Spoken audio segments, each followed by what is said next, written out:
आपके हिसाब से कांग्रेस तैयारी में नहीं है। ये जितने दल तैयारी कर रहे हैं ना, ये सत्ता के भूखे हैं। कांग्रेस पार्टी सेवा भावना से जाएगी लोगों के बीच में। ये जो जासूसी कांड का सुरगबा छोड़ दिया ना, ये भी कहीं ना कहीं सरकार का खेल है, चाल है, ताकि सारे विपक्ष नेता इसमें उलझ जाएं। जहां भी भारतीय जनता पार्टी चुनाव लड़ेगी, औंधे मुँह गिरेगी। अब की बार भी 300 पार सपना है। मैं समझता हूँ किसी भी क्षेत्र में छोटे से छोटे चुनाव में भारतीय जनता पार्टी जीतने वाली नहीं है। हर आदमी दुखी है, परेशान है, भूखा मर रहा है, फिर भी चल रहा है कि मोदी 300 पार।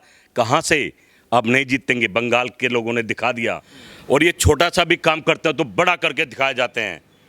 बहुत बड़ा दिखा देती है चैनल के, बस जैसे विष्णु भगवान जमीन पर आ गए हों। आपके हिसाब से कांग्रेस तैयारी में नहीं है। ये जितने दल तैयारी कर रहे हैं ना, ये सत्ता के भूखे हैं। कांग्रेस पार्टी सेवा भावना से जाएगी लोगों के बीच में।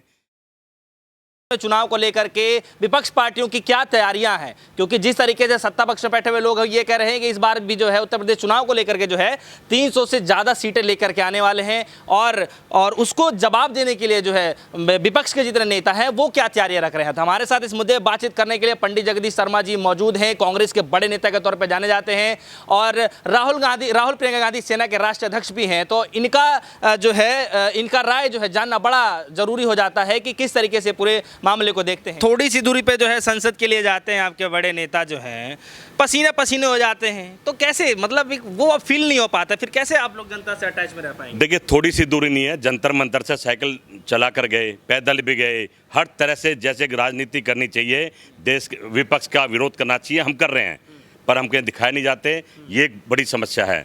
और ये छोटा सा भी काम करते हैं तो बड़ा करके दिखाए जाते हैं। बहुत बड़ा दिखा देती है चैनल के, बस जैसे विष्णु भगवान जमीन पर आ गए हों। कहाँ आ रही है, आप इसको कमी कहाँ मानते हैं? कमी आ गई है कि लोकतंत्र और संविधान की हत्या हो रही है, जो नहीं होनी चाहिए। पहले भी लोग होते थे, और क्या नाम है, धन बल पे चल रहा, सारा पैसों पर हर चीज़ खरीद ली उन्होंने। सब चीज़ आप देख लो, चाहे टीवी हो, चाहे पत्रकार हो, गोदी मीडिया के लोग बिके हुए हैं। उनको कहा जाता है कि राहुल गांधी को डाउन करना है और प्रधानमंत्री को विष्णु भगवान बनाना है। अब यही चल रहा सब कुछ। अभी आप कह रहे थे कि अब की बार भी 300 पार सपना है। मैं समझता हूँ किसी भी क्षेत्र में छोटे से छोटे चुनाव में भारतीय जनता पार्टी जीतने वाली नहीं है। उन्होंने कांग्रेस पर अटैक नहीं करा, वो तो कर करके थक गए, कुछ हुआ नहीं, पर अब अटैक करा देश की जनता पर, देश के किसान पर, देश की लाचार महिला पर, देश के दुखी नौजवान पर, देश के तड़पते हुए गिरते हुए व्यापार पर, जीएसटी पर इन्होंने प्रहार कर दिया। सुनते नहीं है। हर आदमी दुखी है, परेशान है, भूखा मर रहा है, फिर भी चल रहा है कि मोदी 300 पार। कहाँ से? अब नहीं जीतेंगे। बंगाल के लोगों ने दिखा दिया।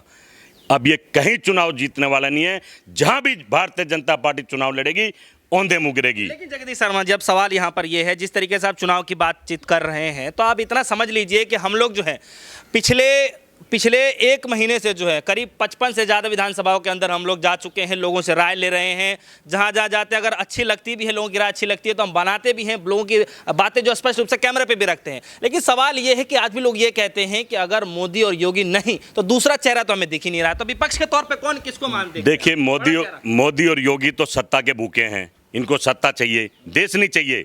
देश हित के कोई काम नहीं करेंगे, पर सत्ता पाने के लिए सारे हथकंडे अपनाएंगे। और कांग्रेस पार्टी, राहुल गांधी, प्रियंका गांधी, सोनिया गांधी, ये लोग सत्ता के भूखे नहीं हैं, ये अपने देश और देश के लोगों के भूखे हैं।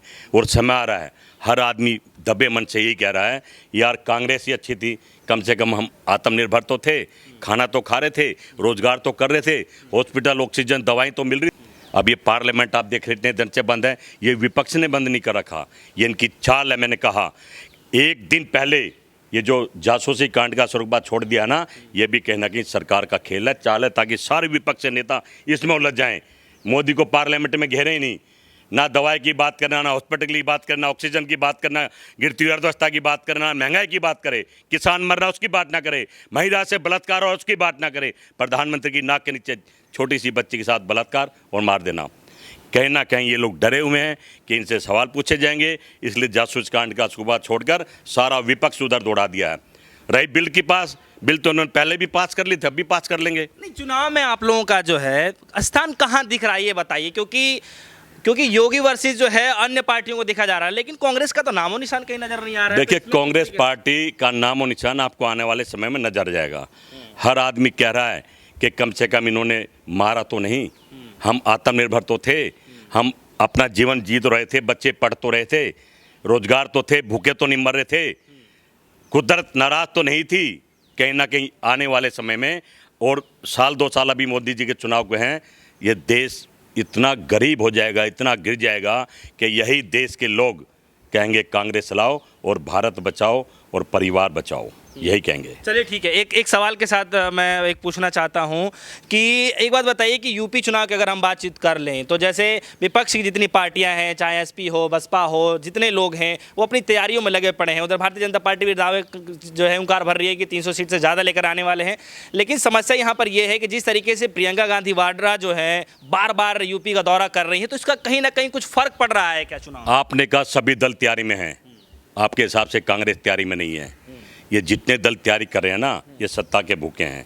कांग्रेस पार्टी सेवा भावना से जाएगी लोगों के बीच में और लोगों को बताएगी, आप ही बताइए कि पेट्रोल यूं या यूं, महंगाई यूं या यूं। देश की जनता मूर्ख नहीं है, समझ रही है। एक आस्था विश्वास रखते हैं कांग्रेस पार्टी में। हम जाएंगे, उनके मन की बात करेंगे और कहेंगे कि अगर हम आपके आशीर्वाद से सत्ता में आ गए तो सबसे पहले हम सब आप ही के काम करेंगे। जो जो इस सरकार ने बेच दिया है, जिन जिन लोगों को बेच दिया है, उनसे खोज के आपका अधिकार आपको दिलाएंगे। चलिए ठीक है, आप 24 की बातचीत कर रहे हैं, मैं 22 पे ले आता हूं क्योंकि सन 2022 में चुनाव है उत्तर प्रदेश का। एक बड़ा उत्तर प्रदेश जो है एक देश का सबसे बड़ा राज्य माना जाता है। तो सवाल अब यहाँ पे ये उठता है कि आप कह रहे हैं कि नहीं जीत पाएंगे, ढकोसला है सब कुछ।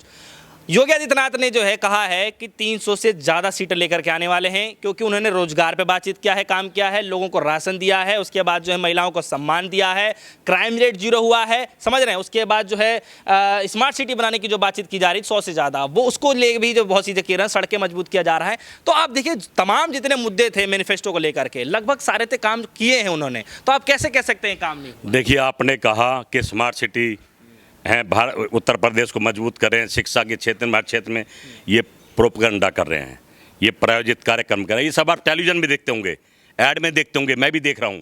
कहाँ देख रहे हैं आप? टेलीविजन में, सभी चैनल में कि योगी भगवान, मोदी भगवान क्या कर दिया, स्मार्ट सिटी रातों रात नंबर 1 उत्तर प्रदेश। बड़े शर्म की बात है, उत्तर प्रदेश में आज जो हालात देख लिए, घर मकान सब डूबे पड़े हैं, रोड नहीं है, सड़क नहीं है, बुरा हाल है गड्ढों का। ये सिर्फ इनके दिमाग में कुछ ना कुछ घुस गया है कि सत्ता जीतने के लिए। मैं समझता हूं आज उत्तर प्रदेश नहीं, पूरा देश दुखी है, परेशान है। कहाँ स्मार्ट सिटी है, कहाँ काला धन वापस लाए, कहाँ किसी को रोजगार दिया, कहाँ जो जो इन्होंने वादे, ये वादे पे चुनाव लड़ो ना, पता लग जाएगा। वादे पे जिस दिन चुनाव लड़ेंगे देश की जनता जूते उठा के पीछे लग जाएगी। कहीं कुछ नहीं हुआ, सिर्फ टेलीविजन में, और इनके दिमाग में स्मार्ट सिटी है, इनके दिमाग में रोजगार दे रहे हैं, इनके दिमाग में व्यापार ठीक चल रहा है, इनके दिमाग में ही है, लेकिन जनता दुखी है। आप कह रहे हैं देखिए, सपने हम नहीं देख रहे, सपने वो देख रहे हैं। हम जमीन पर हैं, हम लोगों के दिल में हैं। हमने देश को ख़त्म नहीं करा, हमने देश को बेका नहीं। हमने 70 साल में भारत बनाया, इन्होंने बेका, मजा लिया, एंजॉय करा, हर चीज़ बेकी। हम फिर वापस देश को वो चीज़ खोज के अपने भारत के लोगों देंगे, नौकरी देंगे, रोजगार देंगे, व्यापार देंगे और महिला की सुरक्षा करेंगे और नौजवान को काम देंगे। और सारी जितनी नीतियाँ थी, चाहे शिक्षा नीति थी, चाहे भोजन नीति थी, चाहे कोई भी आधार कार्ड था, वो सभी पे काम कर रहे हैं और हम ईमानदार से काम करेंगे। अब तो इनको ईवीएम भी जिताने वाली नहीं है देश की जनता, और ईवीएम भी समझ गई है कि भारत को बचाना है तो कांग्रेस को लाना है। चलिए ठीक है, तो हमारे साथ पंडित जगदीश शर्मा जी मौजूद रहे, जुड़े, और हमने उनसे खासा बातचीत करी आने वाले आगामी चुनाव को लेकर के और सन 2024 के चुनाव को लेकर के।